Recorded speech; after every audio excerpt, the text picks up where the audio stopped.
Pickleball Librarian here, and I'm here with Rich Sage. And do you have a name for your Etsy store? That's Pickleball Life.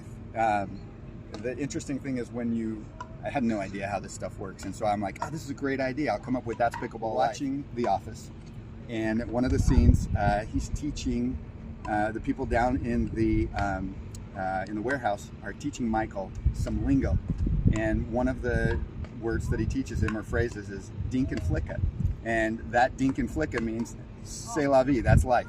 And I'm like, dink and flicka fits perfect with pickleball, so that's life, but that's Pickleball Life. So that's how the name of the store came up. Hot chili pickles and Can't Stop, Addicted to the Shindig. One of my favorite Red Hot Chili Pepper songs. And I got 303 Pickleball. So cool thing about 303 is that's the area code for the Denver area, but also a band. There's a band called 303 that does a cool song, Don't Trust Me. So check those words. So hush, girl, move your hips. So Rich, I mean, you got all kinds of great shirts. I do. It started off as we were sitting around during COVID, and I wanted a pickleball shirt, and I felt like at the time everything was pretty much the same. Really kind of basic. Stay out of the kitchen, dink responsibly, the basic stuff.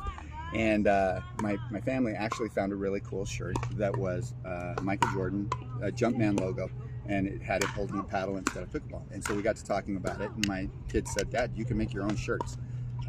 So I got Photoshop and kind of self-taught, and then we just started picking ideas. I'm a huge fan of 80s pop culture, so my original ideas all came from that. I think my very first shirt I ever made, I made a shirt, and Dane took it, and it's Fast Times at Ridgemont High logo, and I changed it to Fast Hands at Kitchen Line. That was my very first one I ever did. Right. And we did Back to the Future, Pretty in Pink, trying to think, we did a Top Gun one, a lot of that kind of stuff. Just kind of a creative outlet. And I have the video in the description. Check out the link because I have a link to his Etsy store. Yep. And a bunch of cool stuff. And not only these designs, but you can get them in different types: tank top, male, female, sweatshirts, different things. We have a Colorado pickleball that's Colorado pickleball with altitude, and I had somebody they wanted a shower curtain.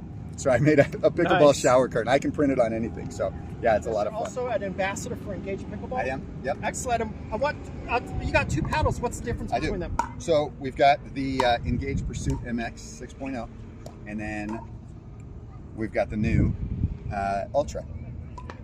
Excellent. And one big difference between them is the Ultra has a ton more grit. It does. There is, the weighting is different. We've got more weight towards the handle, whereas with the original it was more towards the end, more heavy and there's more balance. Yeah. It's got the grit, it's got more of to help with the edge shots, and I love it. It's a great paddle. I was super excited when it came out. I loved this one. I still play with both of them, whichever one I happen to grab out of the bag. They're just phenomenal paddles, and Engage is a great company. Yeah, they are. I mean, I tell folks that, out of the companies out there, Engage is one of the best with warranties. I mean, they stand behind their product. And myself, I did play with the regular Pursuit. I loved it. And when the Ultras came out, I actually prefer that over the original Pursuit. Yeah. It's the grittiness, I love it. It's just something different about the feel. I mean, it does have a real soft feel, but when you need to go hard, the pop's there. Absolutely. I fell in love with it the first time I had it in my hand. I said, this is my new paddle. And I've been playing with it for a couple years now. The Etsy store, that's Pickleball Life, and Engage Pickleball paddles are Pickleball Librarian approved.